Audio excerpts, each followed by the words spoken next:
I want you to imagine that somewhere in your environment, in your school, university, or work, anything, there was a young man. Let's say he was called Timmy. And Timmy wanted to start playing the guitar. And he already had a guitar, an electric guitar to be precise. And it was his intention to start playing it and practice the skill of playing a guitar. So he got this guitar, plugged it into a special box that operates electric guitars, plugged the box into the electricity, and started playing. He played for, let's say, 30 minutes. After he finished up, he unplugged everything, hid it to the case went into the wardrobe, and he had an intention to do it the next day. And he failed.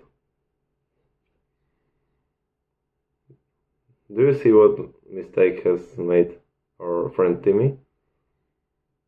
We'll come back to that in a second. Our body, our mind, our body, is created in this way that we have 5 senses that recognize what is around us. 85% of receptors that our bodies have apply to one out of those 5 senses. Do you have an idea which sense it could be? Which sense is the most powerful out of those 5? It's our eyesight. So yeah, I think it's pretty obvious, I think you find it pretty obvious that our eyesight is the most powerful sense and it may apply the most changes to our lives. Then why won't you use that? Why won't you use that power? Our Timmy made one serious mistake. He removed his guitar out of his eyesight fully. And also did something that made it longer for applying changes, but do you think that if he left this guitar without the case opened, maybe unplugged, maybe plugged to the box but unplugged, a little bit more prepared while on his eyesight, while this guitar would be in his room and he would be able to see that, do you think that he would fail to play the guitar, or would he at least spend 2 minutes of a day playing on it? Of course he would play. It was his intention. That was what he wanted to do, and that was what he knew would be productive, because practicing a skill is productive. Yet he made a mistake of removing something out of his eyesight. So he messed up with his environment. And changing your environment is the best way in which you can use the power of your eyes.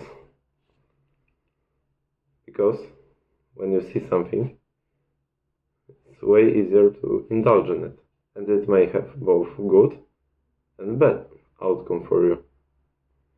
But both in good and bad happenings, in good and bad things, you are able to alter your own environment. So, as I've said, our friend Timmy could have avoided missing practice on his guitar, just as simple as leaving this guitar on site. So, when there is a good habit that you want to implement, make anything to do to make it easily accessible for your eyes. It's something that was implemented. That's something that was mentioned in the book of James Clear, Atomic Habits, which I find a great book. One of his ideas, for example, there was a company that in the office wanted to encourage the workers to eat more fruits. So what did they do?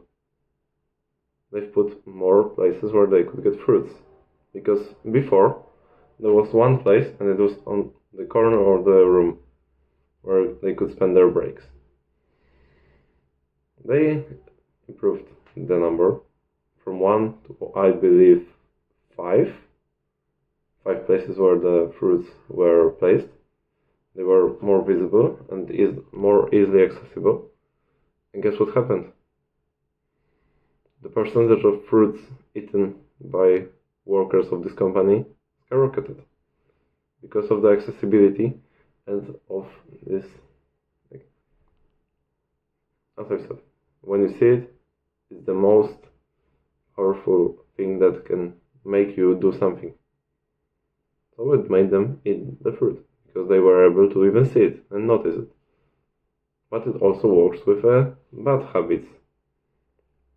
So if you don't want to eat sugar, but have, I don't know, drawer of sweet things in your room, you have those things all over your kitchen and they're out of drawers, you know where all they are in the fridge, it's everywhere.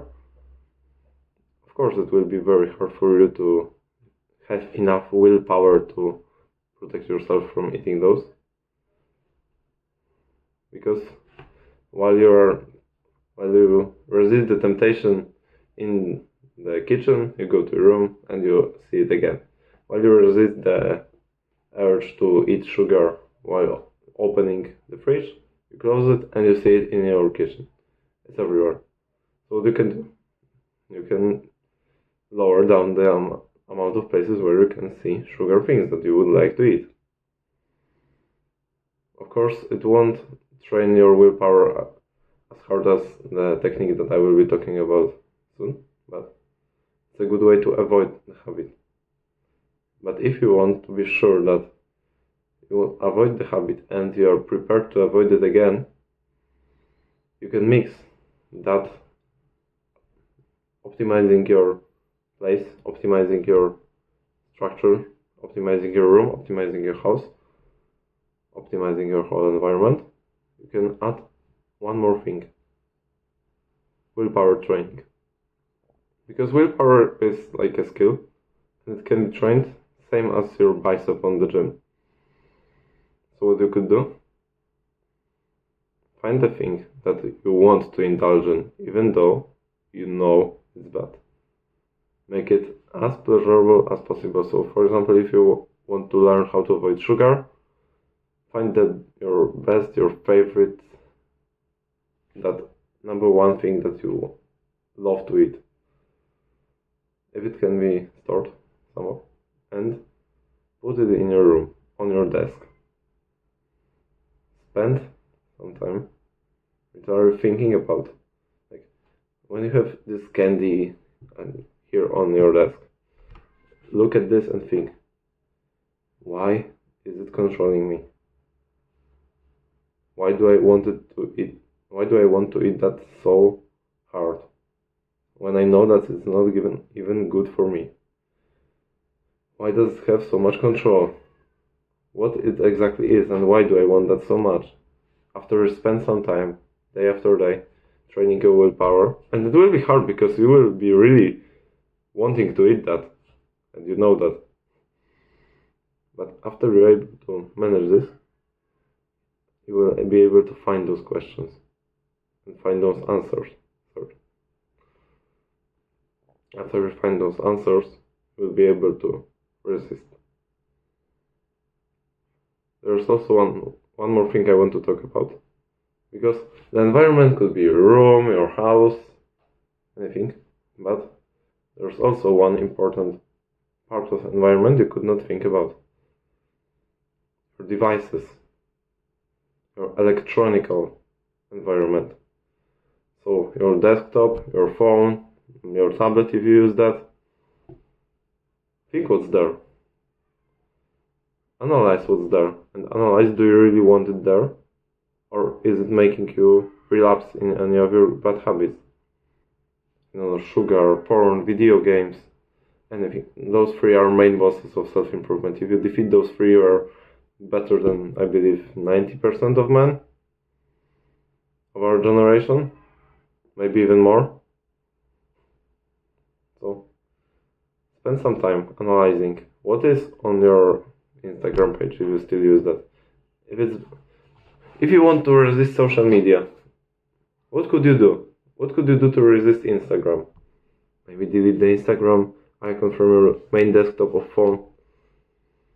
So you have to open all the apps of your phone and find it. maybe even get it even more, delete the app, so you have to go into browser, open Instagram, and only then you're there. Maybe put some effort to not opening Instagram on your phone, so you only can do that on your computer screen, which will make you more focused on it and will make it harder accessible, so your focus will improve. Of course, not on Instagram, but TikTok, Snapchat, anything, Facebook. If you still use that, maybe they are important for your job, maybe they are important for your career, I don't know. If you still have to use that, see who you are following. Maybe you are following girls who, I don't know, post pics that after you look at those, you get some thought, and then a couple of times goes past, and you end up relapsing in your porn addiction.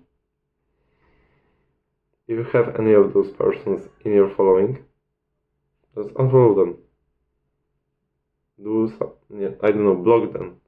So you are not able to see those posts. You're not able to see them. If you are not able to see something that would tempt you to do a bad habit, you are 1/3. You have 1/3 better chance to avoid doing this bad habit, maybe even higher, maybe 40%, maybe even 50%, no? So if you want to stop any bad habit, or if you want to start or maintain any good habit, think about what you could do with your environment. So the thing you see help you do the thing you want and need, especially. With that lesson, go and make your way to a better future, man.